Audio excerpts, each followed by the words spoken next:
माननीय गृह मंत्री जी,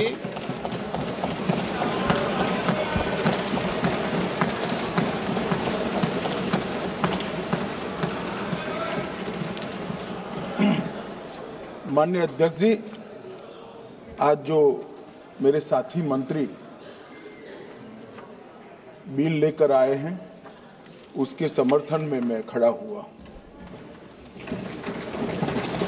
माननीय अध्यक्ष जी, मैं सुबह से जो चर्चा चल रही है 12 बजे से ओके एक मिनट चेक कराता हूँ। हाँ एक सेकंड चेक कराता हूँ। एक सेकंड में करा रहे हैं, चेक करा रहे हैं। माननीय अध्यक्ष जी, 2 मिनट लगता है कभी। सुबह से जो चर्चा चल रही है उसको मैंने बारीकी से सुना है। मुझे लगता है या तो निर्दोष भाव से या तो राजनीतिक कारणों से ढेर सारी भ्रांतियां कई सदस्यों के मन में भी है और कई सारी भ्रांतियां सदन के माध्यम से, आपके माध्यम से पूरे देश भर में फैलाने का प्रयास भी हो रहा है। बिल पर चर्चा का जवाब तो माननीय रिज्जू साहब देंगे। मैं कुछ बातें यहां रखी है, इसको मेरी समझ के हिसाब से क्लैरिफाई करने का जरूर प्रयास करूंगा। ये वक्त एक अरबी शब्द है। वक्त का इतिहास मान्यवर कुछ हदीसों से जुड़ा हुआ मिलता है और आजकल जिस अर्थ में वक्त शब्द का प्रयोग किया जाता है इसका मतलब है अल्लाह के नाम पर संपत्ति का दान, पवित्र धार्मिक उद्देश्यों के लिए संपत्ति का दान। मान्यवर वक्त का समकालीन अर्थ, अभी जो अर्थ हम समझ रहे हैं वो इस्लाम के दूसरे खलीफा श्री उमर के समय में अस्तित्व में आया। एक प्रकार से इसकी आज की भाषा में व्याख्या करें तो वक्त एक प्रकार का चैरिटेबल एंडोनमेंट है और जहां एक व्यक्ति संपत्ति, भूमि या मूल्यवान संपत्ति धार्मिक या सामाजिक भलाई के लिए दान करता है बिना उसको वापस लेने के उद्देश्य से, वहां वक्त की रचना कर इसमें दान देता है। वो शब्द का बड़ा महत्व है। दान उस चीज का ही कर्ज किया जा सकता है जो हमारा है। सरकारी संपत्ति का दान मैं नहीं कर सकता। मान्यवर किसी और की संपत्ति का दान मैं नहीं कर सकता। दान उसी चीज का किया जाता है जो हमारा है।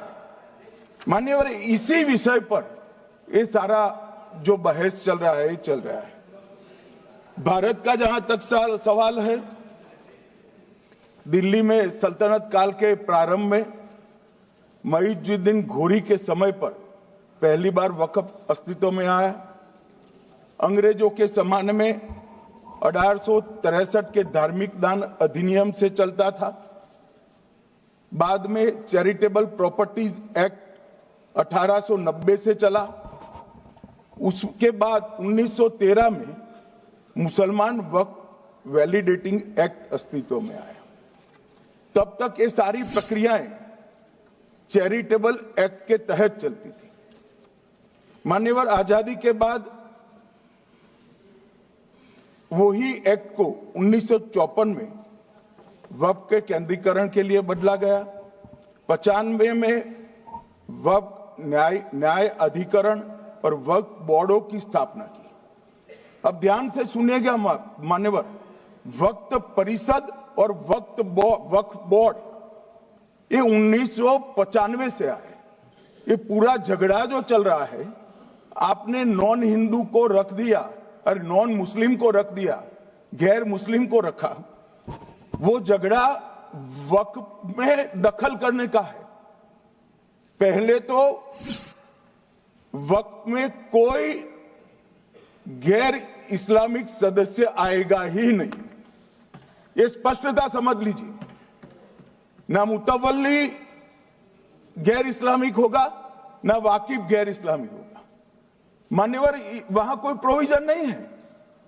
जो धार्मिक संस्थाओं का संचालन करते हैं उसमें कोई गैर मुस्लिम व्यक्ति रखने का प्रावधान किया भी नहीं है, हम करना भी नहीं चाहते हैं मान्यवर। इसलिए जो बड़े बड़े भाषण करते हैं कि समानता का अधिकार चला गया, दो धर्मों के बीच में समानता नहीं रही, मुसलमानों के धार्मिक अधिकारों के बीच में दखल खड़ी हो जाएगी, कुछ नहीं होने वाला मान्यवर। इस दृष्टि से देखें तो 1995 तक वक्फ की काउंसिल और वक्फ बोर्ड था ही नहीं, वो तो 95 से आया। और मान्यवर, ये जो भ्रम खड़ा किया जाता है कि ये एक मुस्लिम भाइयों के धार्मिक क्रियाकलापों के अंदर, उनके दान की हुई संपत्ति के अंदर दखल करने का है, ये बहुत बड़ी भ्रांति फैलाकर माइनॉरिटी को डराकर अपनी वोट बैंक खड़ी करने के लिए किया जा रहा है मान्यवर। कहां पर गैर मुस्लिम सदस्य रखे जाएंगे? परिषद में और वक्फ बोर्ड में। उसका काम क्या है? उनका काम धार्मिक क्रियाकलापों को कुछ चलाने का नहीं है। वो शुद्ध रूप से वक्फ का जो कानून, दान के लिए किसी ने दी हुई संपत्ति, उसका एडमिनिस्ट्रेशन अच्छे से चल रहा है नहीं चल रहा है, कानून के हिसाब से चल रहा है नहीं चल रहा है, या तो दान जिस चीज के लिए दिया गया, इस्लाम धर्म के लिए दिया गया, गरीबों के भोजन के लिए दिया गया, गरीबों के उद्धार के लिए, वो उद्देश्य के लिए इसका उपयोग हो रहा है नहीं हो रहा है, इसका नियमन करने का काम है मान्यवर। अब मैं इसको मान्यवर बाकी सारे धर्मों के साथ कंपैरिजन करते हैं और कहते हैं दखल किया है। मैं उसको स्पष्ट करना चाहता हूं। मान्यवर, वक्फ जो है वो हमारे यहां ट्रस्ट एक्ट है, इसमें ट्रस्ट है।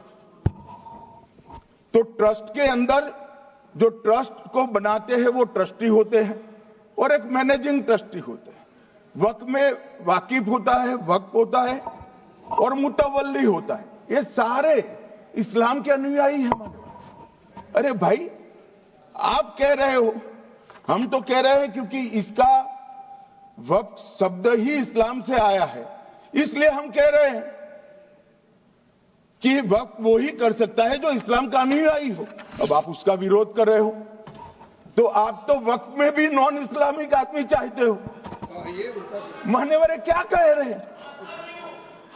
हम इसलिए कह रहे हैं कि वक्फ वो ही कर सकता है जो प्रैक्टिसिंग इस्लाम को प्रैक्टिस करता होगा, क्योंकि मान्यवर इसकी उत्पत्ति ही इस्लाम के सिद्धांतों से हुई।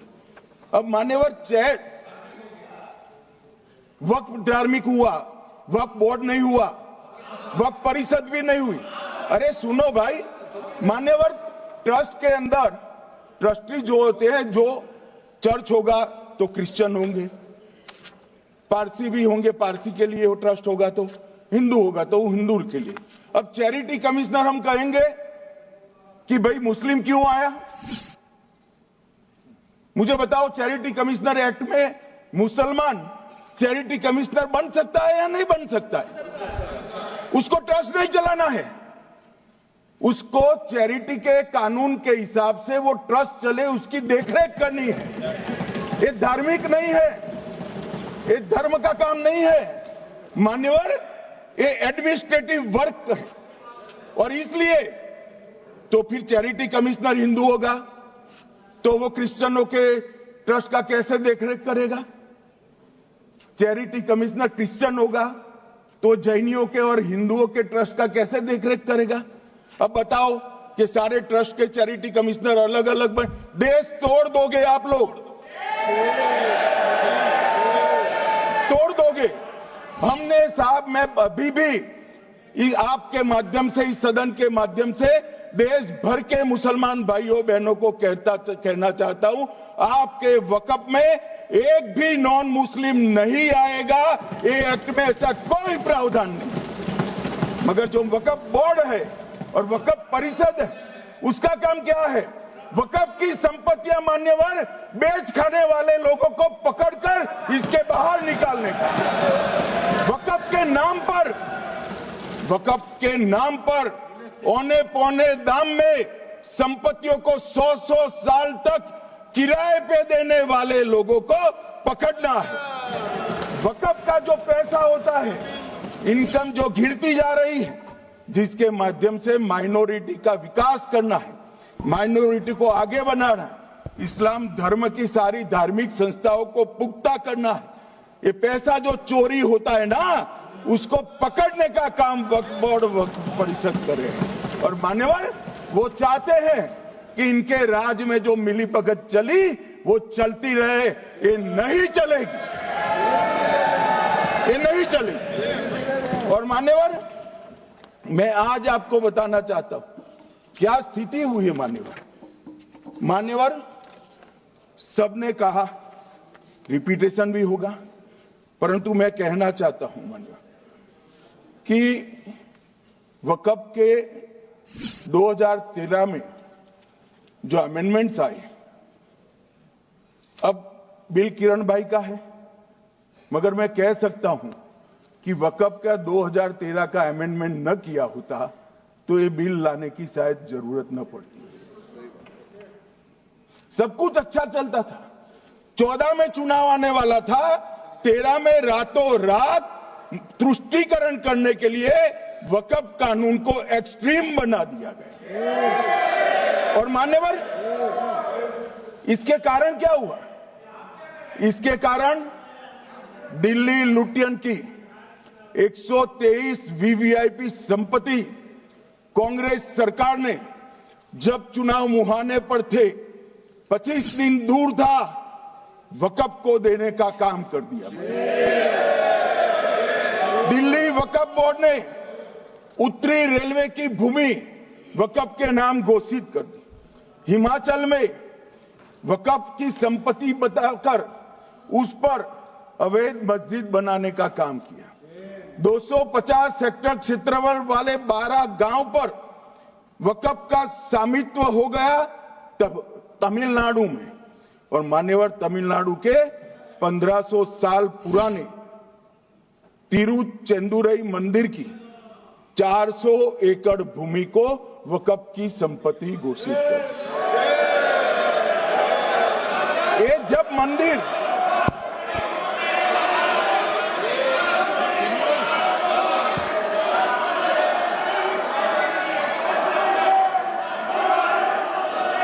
आपको मौका मिले जब अपनी बात कह देना, प्लीज बैठिए। मान्यवर, कर्नाटक की, आपको मौका मिले जब अपनी बात कह देना। आप भी बहुत मिसलीड करते हैं, बैठिए। गृह मंत्री जी। मान्यवर, कर्नाटक की मणिपट्टी समिति का रिपोर्ट में पढ़ रहा हूं, इसमें मेरा कुछ नहीं है, खड़े मत हो जाना। ये मणिपट्टी समिति का रिपोर्ट है। 29,000 एकड़ भूमि वक्फ की बिजनेस के उपयोग के लिए किराए पर दे दी। मान्यवर, 2001 से 12 के बीच 2 लाख करोड़ की वक्फ की संपत्ति निजी संस्थानों को हस्तांतरित कर दी 100 साल की लीज पर। मान्यवर, बेंगलुरु में उच्च न्यायालय में बीच में पढ़ना पड़ा, 602 एकड़ भूमि को जब्त करने से रोकना पड़ा। विजयपुर कर्नाटक के होनवाड़ गांव की 1500 एकड़ भूमि पर दावा कर उसको विवाद में डाला और 500 करोड़ की संपत्ति जिस भूमि का मूल्य है वहां 5 स्टार होटल को महीने 12,000 रुपए के किराए से दे दी। अब मान्यवर ये कहते हैं कि इसका हिसाब किताब न करो, इसकी देखरेख न करो। भाई ये पैसा जो है देश के गरीब मुसलमान का है, ये गन्ना सोटों की चोरी के लिए नहीं, ये इसको रोकने के लिए। और इनके जो ठेकेदार बैठे हैं मान्यवर, ये यहां गरज गरज कर बोलते हैं, कुछ तो समझे बगैर बोलते हैं, कुछ समझ कर बोलते हैं। उनको लगता है कि इससे हम जीत जाएंगे। मान्यवर, कर्नाटक में दत्तापीठ के मंदिर पर क्लेम किया, तालीपरंबा 75 साल पुराने एक दावे के आधार पर 600 एकड़ जमीन का दावा किया और ईसाई समुदाय की भी ढेर सारी जमीनों पर कब्जा कर लिया गया।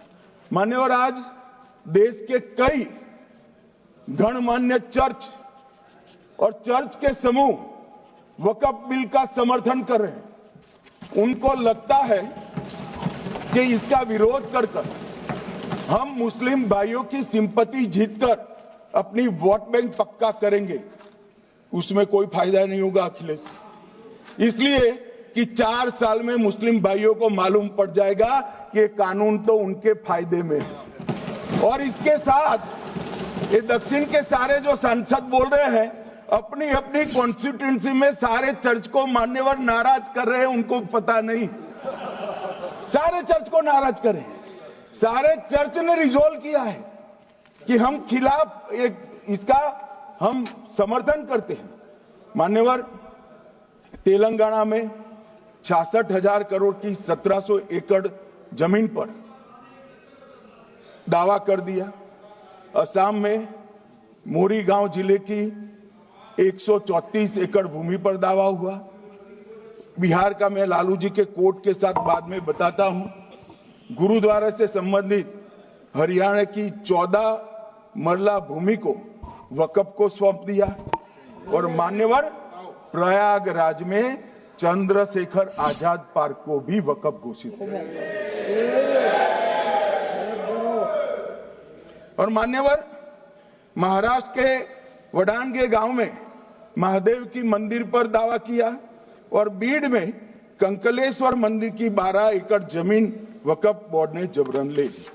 मान्यवर, ये सब जब जो चल रहा है, इसमें आज भी मैं स्पष्ट करना चाहता हूं, वक्फ जो कि मुस्लिम भाइयों की धार्मिक क्रियाकलाप और उनके बनाए हुए दान से ट्रस्ट है, उसमें सरकार कोई दखल करना नहीं चाहती है। मुतवल्ली भी उनका होगा, वाकिफ भी उनका होगा, वक्फ भी उनका होगा। परंतु वक्फ की संपत्ति, इसका रख रखाव ठीक से हो रहा है नहीं। वक्फ का संचालन कानून के हिसाब से हो रहा है, निजी उपयोग के हिसाब से। सैकड़ों साल पहले किसी बादशाह ने दान किया, हमारी भाषा में कहो तो धर्मादा किया। अब इसकी संपत्ति को आप 12,000 रुपये में 5 सितारा होटल बनाने के लिए दे देते हो, ये उचित है क्या भाई? वो पैसा गरीब मुसलमान के कल्याण के लिए करिए, तलाकशुदा महिलाओं के कल्याण के लिए करिए, जो अनाथ बच्चे हैं उसके कल्याण के लिए करिए। मान्यवर, ये करने की जगह बेरोजगार मुसलमान युवाओं के लिए स्किलिंग का काम करिए। लाखों करोड़ों रुपए की भूमि मान्यवर, और इनकम 126 करोड़ रुपया। रेलवे की जितनी जमीन है, जिसमें हजारों करोड़ लाखों करोड़ का रेलवे का कारोबार चलता है, इतनी भूमि वक्फ के पास है और इनकम 126 करोड़ रुपए। मान्यवर कहते हैं कि इनकम का क्या उद्देश्य है?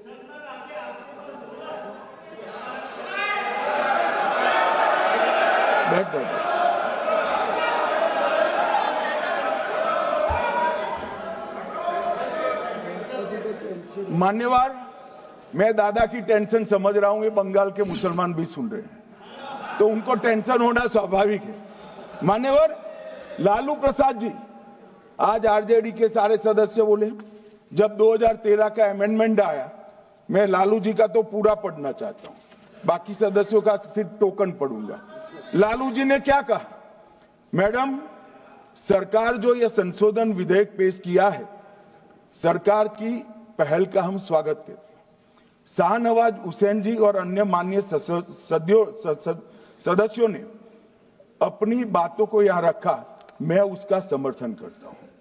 आप देखिए सारी जमीनें हड़प ली गई है, चाहे सरकारी हो या गैर सरकारी। वक्फ बोर्ड में जो काम करने वाले लोग हैं उनके द्वारा सारी प्राइम लैंड को बेच दिया गया है।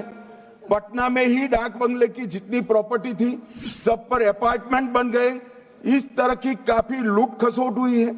हम संशोधन विधेयक तो आपको अंत में लाए हैं, समर्थन करते हैं, लेकिन मैं चाहता हूं कि भविष्य में आप कड़ा कानून लाइए और ये जो चोरी करने वाले लोग हो उनको जेल की सलाखों के पीछे। अब साहब, लालू प्रसाद की इच्छा इन्होंने तो पूरी नहीं की, नरेंद्र मोदी जी ने पूरी कर दी। ये लालू जी ने कहा था एक कड़ा कानून लाइए। मान्यवर शरीफुद्दीन शरीफ उन्होंने कहा मंत्री जी समझते हैं कि शायद इससे मुसलमानों का वोट मिल जाएगा, लिहाजा मुसलमान लोगों ने भी खुद ही तबाही मचाई है, इसलिए मैं गुजारिश करूंगा कि इसके लिए आप सख्त कानून बनाइए, उनके हाथों में हथकड़ियां पहनाइए और जो उनके कब्जे किए हैं वो जमीनों बेचकर गरीब और तलाकशुदा मुस्लिम बहनों का कल्याण करिए।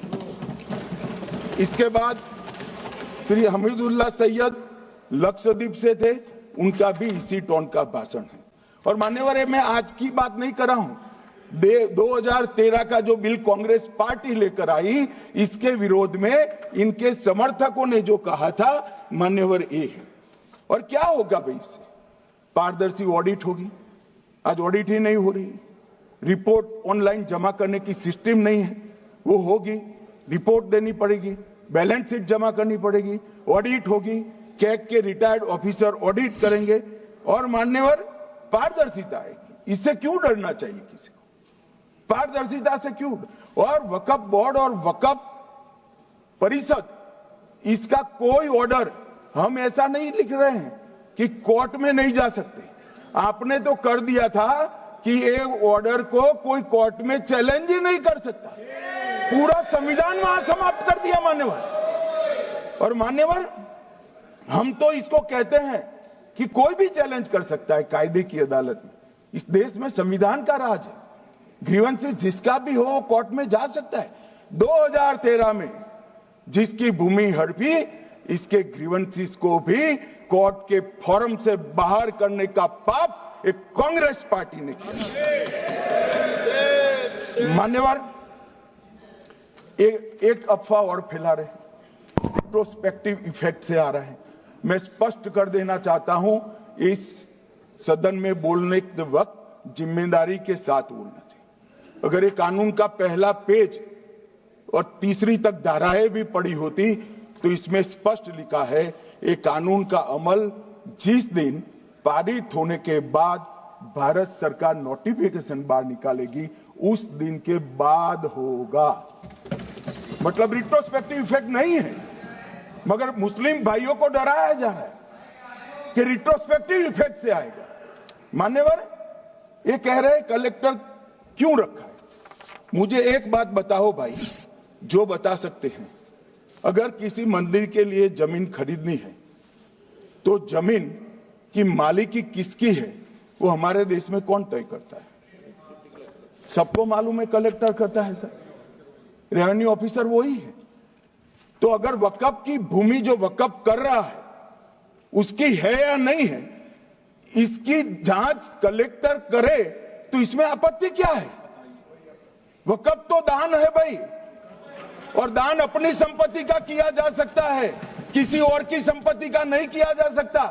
गांव में कोई बेचारा अमेरिका गया है 4 महीने पढ़ने के लिए, घूमने के लिए आता है तो कि वक्फ घोषित हो गया। कोई कारोबार करने के लिए दिल्ली आया, आता है तो कि वक्फ घोषित हो गया। अरे ऐसे नहीं होता भाई, कलेक्टर को पूछना पड़ेगा सरकारी संपत्ति है या नहीं है, इसकी जांच करनी चाहिए या नहीं करनी चाहिए। ढेर सारे मंदिर बनते हैं, बने भी है, बनेंगे भी, ढेर सारे चर्च बने हैं, गुरुद्वारे बने हैं, सरकारी संपत्ति पर बन सकते हैं क्या?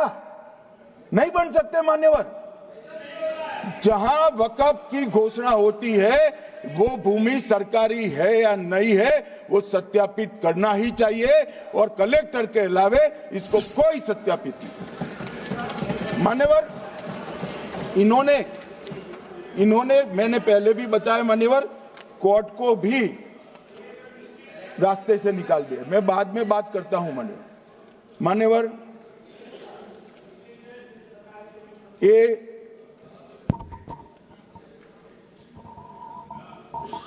मान्यवर एक उपयोग के आधार पर वक्त की समाप्ति। मान्यवर ये कह रहे हैं कि सैकड़ों सालों से वहां प्रैक्टिस है।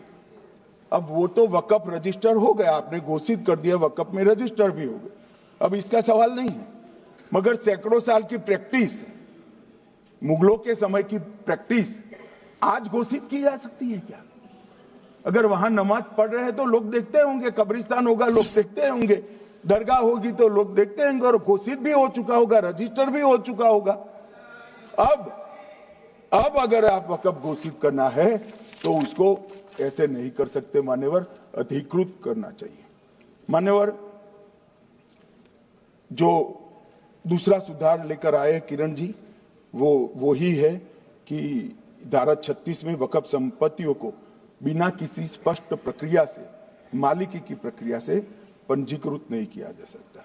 मान्यवर, अपील का प्रावधान वर्तमान में अधिनियम में ट्रिब्यूनल के निर्णय के खिलाफ अपील करने का कोई प्रावधान नहीं है।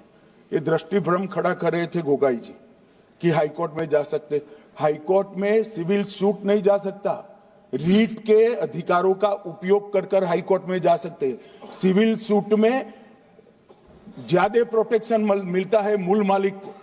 आपने सिविल सूट को खत्म कर दिया था, रीट के जुडिक्शन बहुत सीमित है, हम सब जानते हैं कि ये सीमित कर दिया गया था, आप भी जानते हो, मगर आपको वोट बैंक चाहिए। मान्यवर, ये हमारा स्पष्ट सिद्धांत है भारतीय जनता पार्टी की, मोदी सरकार का, कि वोट बैंक के लिए हम कोई कानून नहीं लाए। कानून न्याय के लिए होता है, कानून लोगों के कल्याण के लिए होता है। इन्होंने कहा कैसे कैसे कानून आए हैं, मैं बता देता हूं सब। अभी कांग्रेस के महासचिव और माननीय सदस्य कह रहे थे क्या कानून आ रहे हैं सब, किस प्रकार के कानून आ रहे हैं। मान्यवर, इसी सदन में नरेंद्र मोदी सरकार ही महिलाओं को 33% आरक्षण का कानून लाई। इसी सरकार में पिछड़ों को संवैधानिक अधिकार दिया गया। मान्यवर, इसी सरकार में बजट जो आए, इसमें गरीबों को गैस, शौचालय, पानी, 5 लाख तक का बीमा, 5 किलो अनाज, बिजली और घर दिए गए। मान्यवर, और कन्वर्जन कानून की बात करते थे और हंसते हंसते कहते थे कर्नाटक सरकार कन्वर्जन कानून लेकर आई है। सबसे पहला कन्वर्जन कानून उड़ीसा और मध्य प्रदेश में कांग्रेस सरकार लेकर आई, मगर उस वक्त कांग्रेस सरकार तुष्टीकरण की नीति पर नहीं चलती थी, महात्मा गांधी के सिद्धांतों पर चलती थी। मध्य प्रदेश और उड़ीसा में सबसे पहला कन्वर्जन के खिलाफ कानून कोई लाए तो कांग्रेस पार्टी लाई, और मुझे गर्व है मेरी पार्टी की सरकारें कन्वर्जन पर कानून लाती। मान्यवर, सबको अपना धर्म का अनुसरण करने का अधिकार है, कोई शौक से करे, मगर लोभ, लालच, भय, इससे धर्म परिवर्तन नहीं कराया जा सकता। किसी गरीब के पास खाना नहीं है, खाना देकर उसका धर्म बदला दोगे? कोई थोड़ा कम पढ़ा लिखा व्यक्ति है, उसका धर्म बदला दोगे? ऐसे नहीं होगा मान्यवर। और आपने भी किए हैं कानून, आप नए नए आए हो, आपको मालूम नहीं है मान्यवर, इनको मालूम नहीं, अभी अभी आए हैं 5 साल से। ये कांग्रेस पार्टी ने कानून किए थे मान्यवर। अपील का प्रावधान भी हमने आगे बढ़ाया, और गैर मुसलमानों के द्वारा दान की गई संपत्तियों पर, गैर मुसलमानों की दान की संपत्तियों पर वक्फ अधिनियम को हमने लगने से मना कर दिया। माने उनके लिए चैरिटी कमिश्नर का कायदा है। ये प्रैक्टिसिंग इस्लाम, जो इस्लाम की प्रैक्टिस करते हैं, इसीलिए मान्यवर हमने ओवरराइडिंग इफेक्ट को भी समाप्त कर दिया। मान्यवर, ट्रस्ट का नियमन करने का जो कानून होता है, जैसे चैरिटी कमिश्नर के कानून में कोई ओवरराइडिंग इफेक्ट नहीं है। जहां क्लासेस आते हैं वहां ओवरराइडिंग इफेक्ट होती है। यहां ओवरराइडिंग इफेक्ट इसलिए देगी कि आप जिसकी संपत्ति हड़पी जाएगी उसको कोर्ट से जाने से रोकना चाहते थे, इसलिए ओवरराइडिंग इफेक्ट जो हमने मान्यवर निकाल दिया है। मान्यवर, एक ऐसी चर्चा लेकर आए कि चर्चा नहीं, मैं आपको बताना चाहता हूं 2013 में जो अमेंडमेंट बिल आया, जिसके कारण ये बिल लाना पड़ा, वो बिल में कुल मिलाकर 5.4 घंटे चर्चा हुई थी, 5.5 घंटे दोनों सदन मिलाकर, और इस बिल में दोनों सदन मिलाकर 16 घंटे चर्चा हो रही है मान्यवर, 16 घंटे। इसके अलावे हमने डिमांड किया समिति बनाओ, समिति भी बनाई, 38 मीटिंगें हुई, 113 घंटे चर्चा हुई, 284 हितधारक बनाए गए, वक्फ बोर्डों की संख्या जो उपस्थित वक्फ बोर्ड भी हुए राज्यों के 25 हुए, राज्य सरकार के प्रतिनिधि 15 राज्य सरकारों के आए, सांसद 8 हुए, विधायक विधान परिषद 7 हुए, और अध्ययन दौरे 3 किए गए, और अल्पसंख्यक आयोगों को भी 5 बुलाया गया। ये सबसे 92.68 लाख करीब 1 करोड़ सुझाव देश भर से ऑनलाइन आए, इसकी मीमांसा कर एक कानून बनाए। आप ऐसे इसको खारिज नहीं कर सकते हो पूरी प्रक्रिया को। आप जो कर रहे हैं 5.5 घंटे की प्रक्रिया, ये बहुत लोकतांत्रिक प्रक्रिया है, और हम 16 घंटे चर्चा करते हैं कि चर्चा आपके अनुरूप चर्चा नहीं हो सकती। इस सदन में हर सदस्य बोलने के लिए स्वतंत्र है, कोई परिवार की यहां चलती नहीं है, ये तो जनता के नुमाइंदे हैं, किसी की कृपा से नहीं आए हैं। मान्यवर, जो दिल में है, जो जनता की आवाज है, वो रखेंगे। मान्यवर, एक सदस्य द्वारा कहा गया कि ये मिसलीडिंग है कि पुराने कानून में 2013 के जो अमेंडमेंट थे उसमें अपील का प्रोविजन था।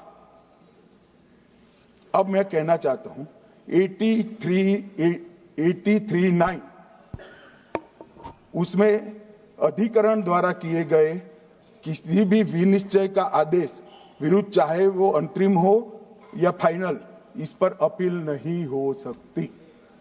इसका मतलब अपील का प्रोविजन आपने रखा ही नहीं था। सिविल न्यायालय, राजस्व कोर्ट और अन्य प्राधिकरण, उसके अधिकार क्षेत्र पर भी प्रतिबंध लगा दिया, और सरकारी अधिसूचना जो बाद में वक्फ बोर्ड और वक्फ परिषद के एडवाइस से होगी, इसको भी कोई चुनौती नहीं दे सकता। मान्यवर, मुझे ये बताओ कि अभी अभी फैशन है संविधान लहराने की, ये संविधान के हिसाब से सरकार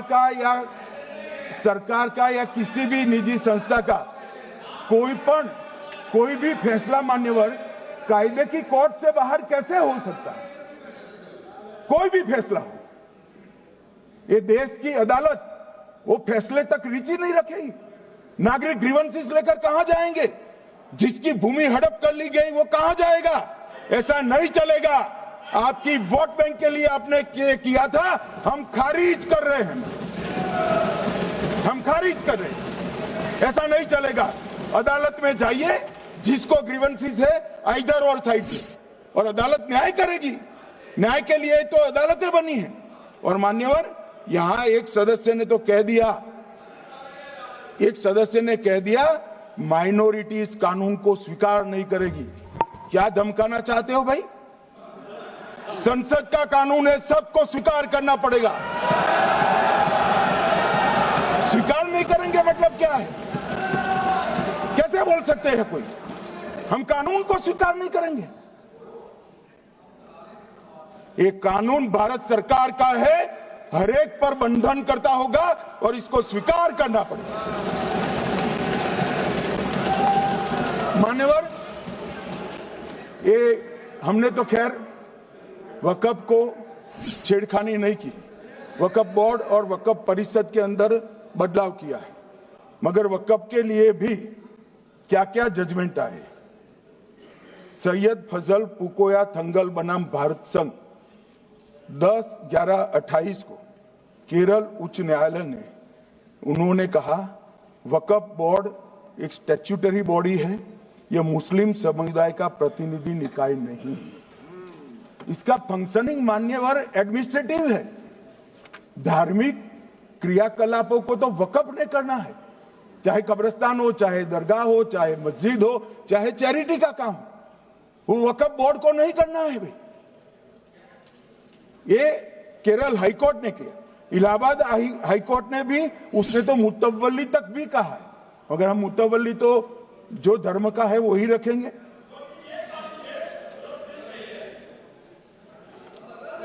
मान्यवर, इन्होंने कहा एक मुतवल्ली के कर्तव्य विशुद्ध रूप से धर्म निरपेक्ष कैरेक्टर है, मगर हम मुतवल्ली को छू नहीं रहे। मान्यवर ये कह रहे थे, मान्यवर ये कह रहे थे कि मान्यवर ये कह रहे थे कि कोई गड़बड़ियां नहीं हुई। मान्यवर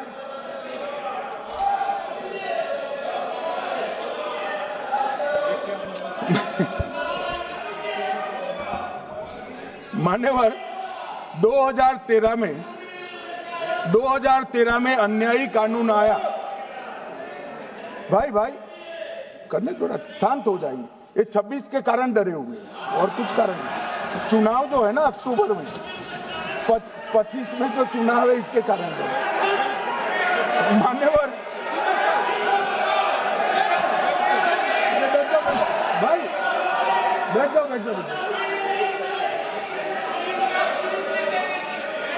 मान्यवर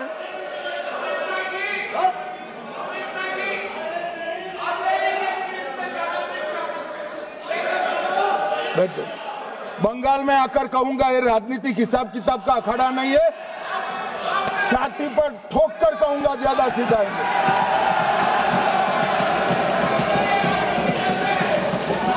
मान्यवर 2013 के, अरे बैठ जाओ वकील साहब बैठ जाइए। मान्यवर 2013 में वो भी रिपीट होने वाले हैं। मान्यवर 2013 में बैठ जाओ। मान्यवर 1913 से लेकर 2013 तक 1913 से 2013 तक वक्फ बोर्ड का कुल एकड़ में भूमि सब वक्फ का मिलाकर 18 लाख एकड़ था। मेरी विनंती है सभी सदस्य इसको ध्यान से सुनिए। 1913 से 2013 तक 18 लाख एकड़ और 13 से 25 तक एक कानून बनने का परिणाम क्या आया, और नई 21 लाख एकड़ भूमि बढ़ गई। अब मान्यवर 39 लाख एकड़ जो भूमि है उसमें 21 लाख एकड़ 13 के बाद है। अब ये कह रहे हैं कि इसका दुरुपयोग नहीं हो रहा है। मान्यवर, और लीज पर दी गई संपत्तियां 20,000 थी और 25 में रिकॉर्ड के हिसाब से, हो सकता है गलत भी हो सकता है, रिकॉर्ड्स के हिसाब से शून्य हो गई। तो मान्यवर संपत्तियां कहां गई? मान्यवर बेच दी गई। किसकी संपत्ति से, किसकी परमिशन से बेचा? मान्यवर मैंने पहले ही कह दिया कि केरल और देश भर के Catholic bishop council, Catholic bishop conference of India, Catholic Congress Kerala, भारतीय कैथोलिक धर्मगुरुओं की महासभा, केरल चर्चों की संयुक्त परिषद, कैथोलिक कांग्रेस केरला, ये सब ने इस बिल का समर्थन करा है और कहा है अन्यायी 2013 का सुधार। हम अकेले नहीं कह रहे मान्यवर। और मान्यवर, इसी एक्ट में हमने एक बात कही कि जो योगदान था वक्फ बोर्ड का वो 7% से घटाकर 5% कर दिया। मान्यवर, अब ये जो कह रहे हैं ये मुसलमान भाइयों के हित में कह रहे हैं जिसका विरोध कर रहे हैं या अहित में? अगर 7 से 5% हमने कम किया तो ये कहां जाएगा? वो वक्फ में रहेगा। वक्फ बोर्ड का कम किया है। जो मस्जिद चल रही है उसको हमने 2% बढ़ाया है। ये उल्टा समझ रहे हैं मान्यवर। ये बिल जमीनों की सुरक्षा प्रदान करेगी मान्यवर। किसी की जमीन अब घोषणा मात्र से वक्फ नहीं बनेगी, उसको प्रोटेक्शन मान्यवर। पुरातत्व विभाग और एएसआई की जमीन को हम सुरक्षा देंगे। आदिवासी भाइयों की शेड्यूल 5 और शेड्यूल 6 की जो जमीन है वो सुरक्षित हो जाएगी। निजी संपत्ति जो आम नागरिकों की है वो भी सुरक्षित हो जाएगी। और वक्फ करने के लिए स्वामित्व को दान तो साहब अपनी संपत्ति का ही कर सकते हैं, गांव की संपत्ति का दान नहीं कर सकते। तो वक्फ निजी संपत्ति से ही स्वामित्व के बगैर नहीं हो पाएगा। इसमें पारदर्शिता लाने के लिए सूचना की प्रक्रिया को दाखिल किया गया है। वक्फ बोर्ड की वक्फ की जो संपत्ति घोषित करने की अधिकार थे उसको समाप्त कर दिए। कलेक्टर से सर्टिफाइड कराना पड़ेगा और नए वक्फ पारदर्शी तरीके से पंजीकृत भी करने पड़ेंगे। रजिस्ट्रेशन के बगैर कोई संस्था नहीं चल सकती। और मुस्लिम ट्रस्ट अब तक के जो है उसको हमने इस जो माफ करना, कई सारे ऐसे मुसलमान भाई हैं जो वक्फ के कानून को अंदर दायरे में आना नहीं चाहते। मुझे मिले थे वोरा समाज वाले, वोरा समाज है, अहमदिया है, कई सारे ऐसे समुदाय हैं, सिया भी है, पसमंदाओं के भी कुछ ट्रस्ट हैं। वो सभी को मैं एक आनंद का समाचार देना चाहता हूं, अब मुसलमान भी ट्रस्ट एक्ट के अंदर अपना ट्रस्ट रजिस्टर करा सकता है। इसके लिए कंपलसरी नहीं है कि वो वक्फ के कानून में भी जाए, चैरिटी कमिश्नर एक्ट के तहत वो करने वाला है। मान्यवर, भूमि के रिकॉर्ड का कार्यालय होगा, समाचार पत्र और क्षेत्रीय भाषाओं में इसकी एडवर्टाइज दी जाएगी। ढेर सारे प्रावधान मान्यवर इसके अंदर किए हैं। महिला, सिया, पसमंदा, वोरा, अहमदिया, उनका हमने समावेश किया ही है। और उन्होंने कहा, मैं सुन रहा था मान्यवर, एक फैशन हो गई, राम जन्मभूमि का मंदिर बनाने की बात आई तो इस देश के अंदर खून की नदियां बह जाएगी, मुसलमान रोड पर आ जाएगा, मुसलमानों का ये हो जाएगा, वो जहां ट्रिपल तलाक, फिर से डर, सीए आया कि मुसलमानों की नागरिकता चली जाएगी। जिन जिन ने भाषण किया है, एक मुसलमान की नागरिकता गई है तो बता दो। मुसलमान भी जानता है। और मैं तो आपके माध्यम से देश के मुसलमानों को अपील करना चाहता हूं मान्यवर, मैंने बहुत झेला है। ये कहते थे कि सीए कानून मुसलमानों की नागरिकता लेने 2 साल हो गए, एक भी मुसलमान की नागरिकता गई है तो सदन के पटल पर रखी। कितना झूठ फैलाया इन्होंने।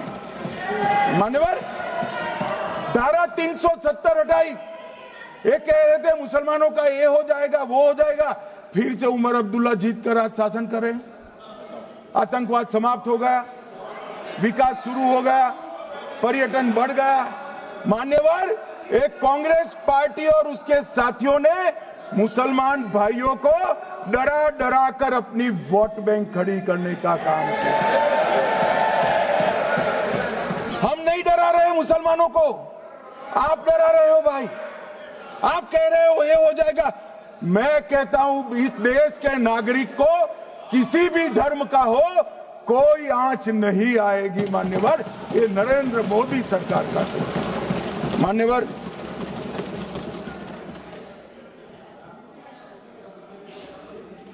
इनको मान्यवर ना पिछड़ों की चिंता है ना मुसलमानों की। ये सालों से जातिवाद और तुष्टीकरण इसके आधार पर काम करते हुए आए हैं और जातिवाद और तुष्टीकरण की राजनीति कर अपने परिवार की पॉलिटिक्स को आगे बढ़ाए हैं। मगर 2014 से मान्यवर जातिवाद, तुष्टीकरण और परिवारवाद को एक साथ नरेंद्र मोदी ने समाप्त कर विकास की राजनीति इस देश में प्रस्तावित की।